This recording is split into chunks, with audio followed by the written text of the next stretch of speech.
Today we're going to show you how to add binding to a quilt or placemat, anything that needs an edge finished off.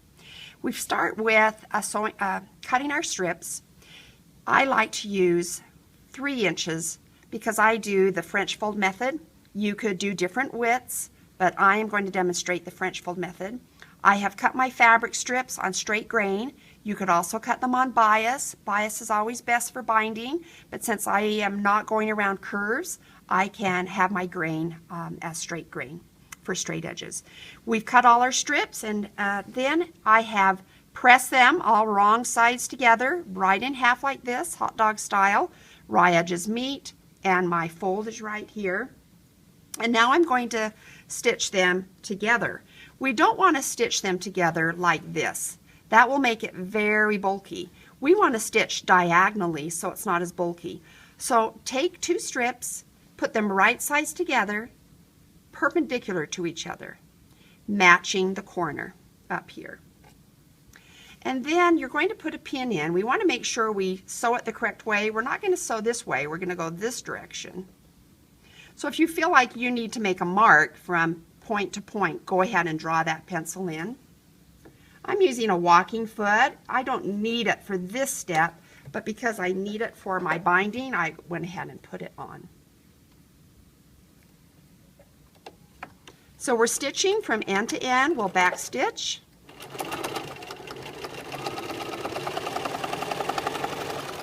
Back stitch.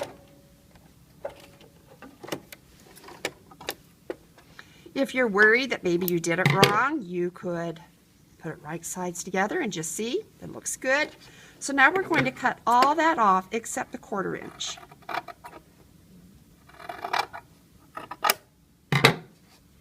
And then you would press all of those.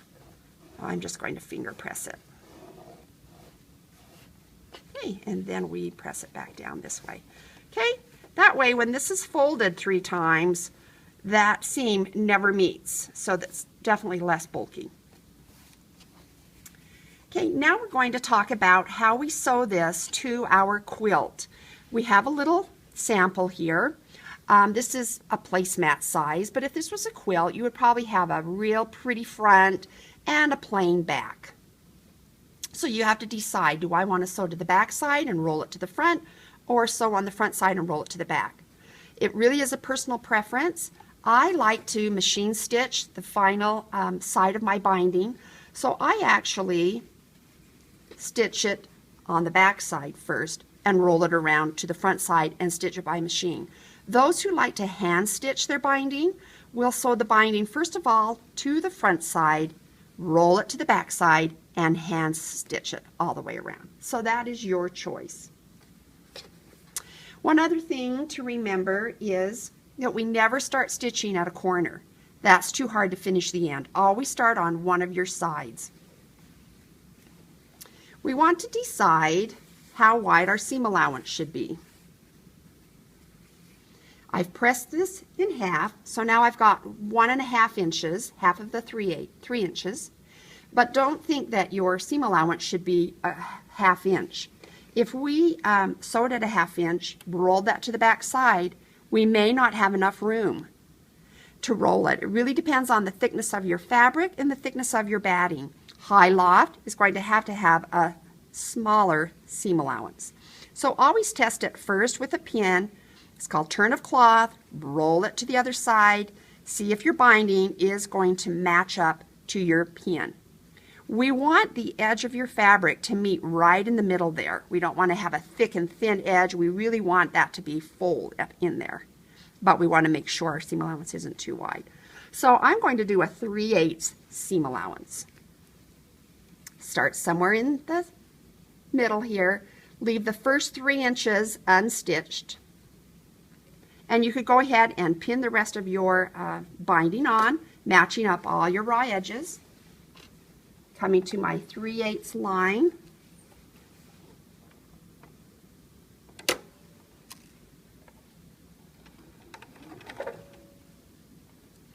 I like to make a mark right here at my corner.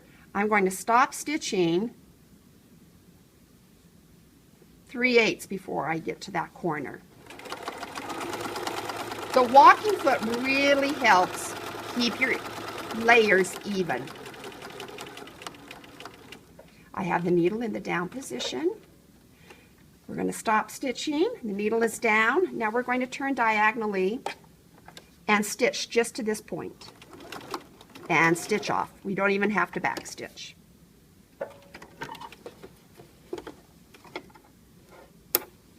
Got that little diagonal stitch. Now we'll take this to the table to show you how to do the mitered corner. We can go up like this and fold it down, or we can just bring it down like this. The important thing is that the fold meets at the top raw edges and the side raw edges all meet together. That's really important. We are creating a tuck, which will become our mitered corner. I do like to pin that. And this one I do like to back stitch. And then continue stitching to your next corner.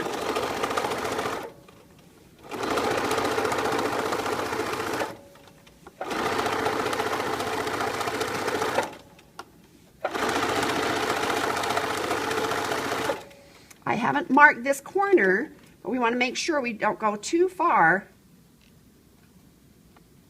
So we'll stop 1/2 inch or 3/8 before we get to that corner. Raise the presser foot to turn our fabric diagonally, and now we'll stitch to the point. And we'll do one more mitered corner. So just as a reminder, we want the binding fold to be right up at the top here, and we want the raw edges all meeting here, creating that tuck underneath. Back under the presser foot.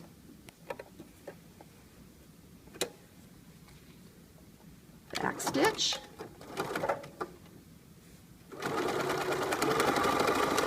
And then on to your next corner.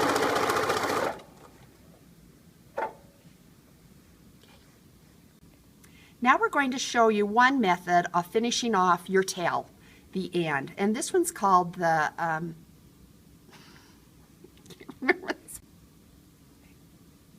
Now we're going to show you how to finish off the tail of your binding so that we can continue on to the other side. This one's called the straight turned under method. Make sure one edge is nice and clean cut, and then we're going to measure 1 inch beyond there for this other tail and cut.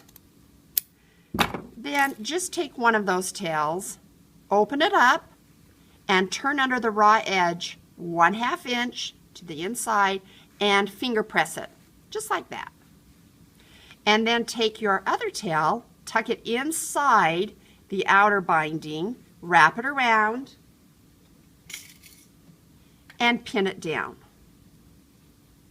This method is easy, but it is more bulky, especially for a French fold method.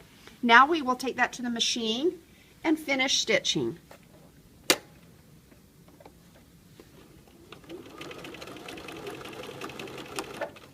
Making sure that our fabric doesn't flip.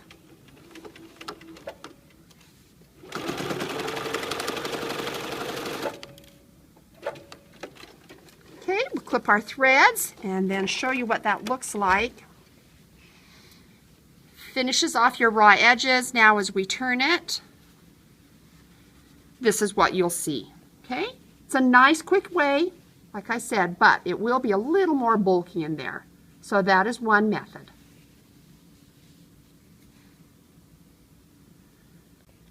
This next method is my favorite method. It's the diagonal method. We will be stitching it diagonally just like we did sewing our strips together. It's less bulky and makes it nearly invisible to tell where you have actually begun your binding and ended it. Whatever your original binding width was, that's what you're going to cut. So mine was 3 inches. So I'm going to measure the one at the bottom, measure the one at the top, 3 inches, and I'll just put a pin mark. Oh, I lost it. and then I'm going to cut that one.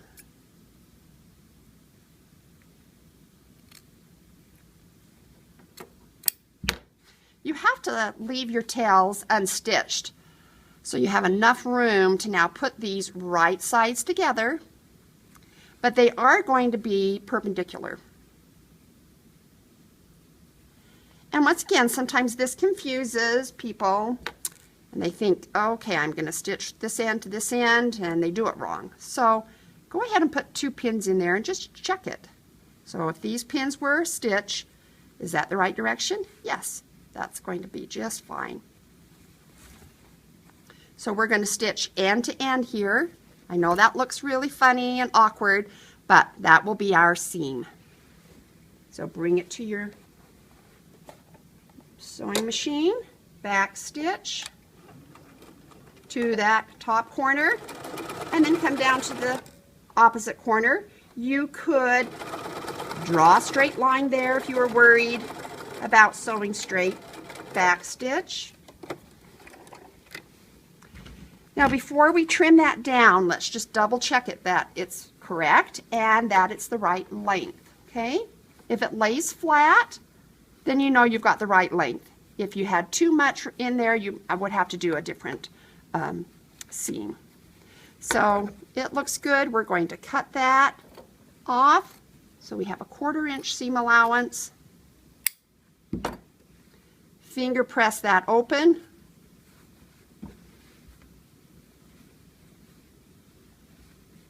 Oops.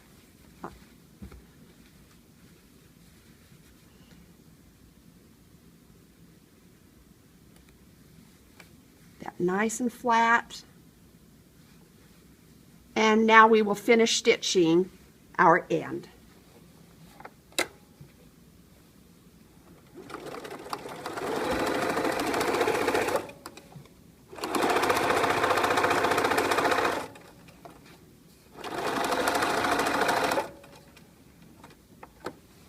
There's our seam. Now when that is folded over, it'll be just like all our other seams. It won't be bulky, and you won't be able to tell where we ended our binding. We're now ready to do the second side of the binding and get our mitered corners fashioned. But if you'd like to send this to the iron, you could press that to help open up that seam and get a nice crease there. We've already creased this edge. So we'll flip this over. And I like to take care of the mitered corners. I like to have my mitered corner fold go the same direction on this side.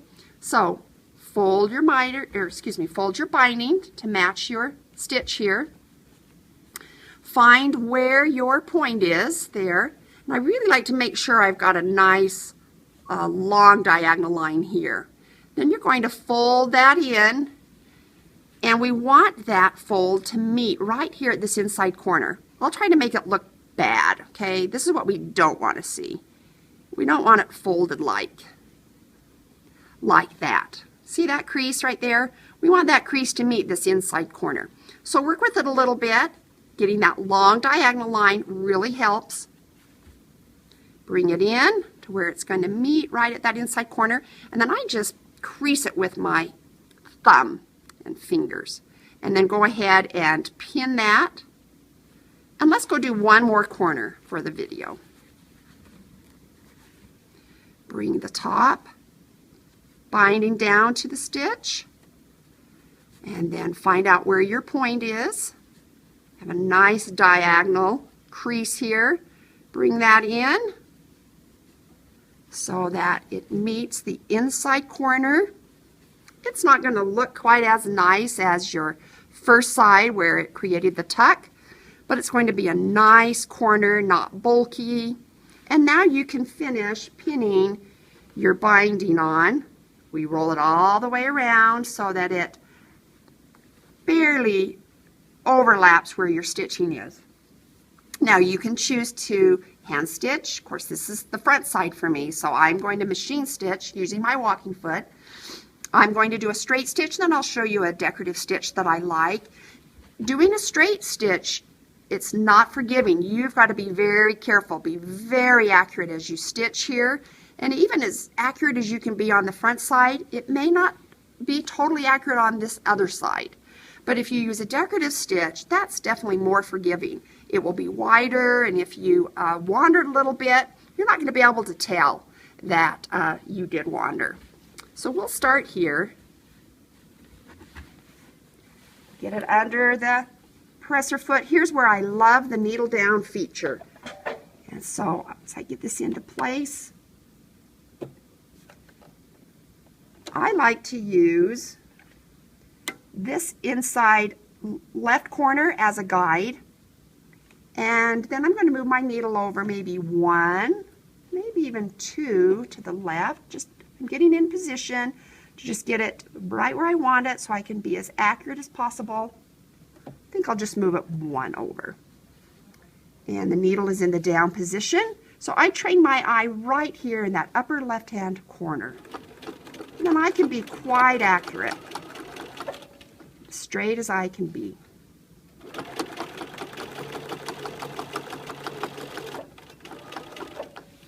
I don't like to sew through my fingers, so sometimes if I need an extra little finger in there, I use my seam ripper. It's kind of like a stylus. I don't want to sew over my pin, but I do want to leave my pin in there as long as I can. Now after I turn this, I'll probably take the pin out and replace it with this seam ripper. Presser foot come down? Yeah.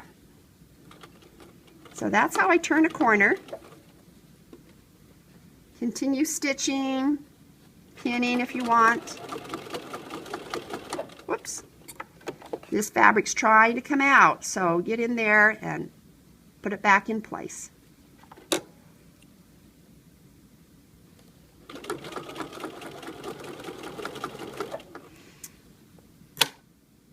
Now I'm going to show you how to do a decorative stitch, and one of my favorite is the serpentine stitch. You can use the number 4 on this particular Bernina machine. I've also used the number 18 on this machine. So we'll go to that. It is a stretch zigzag. I have changed the default to about 3.4 stitch width and about 1.3 stitch length. This one I would normally stitch on a sample piece first before I actually bring it to here to make sure my placement is good, because I don't like stitching off the binding, but I want to stitch quite close to the edge. Like I said, the decorative stitch is more forgiving. I wish I had pinned more of this, but we'll use the seam ripper to help hold.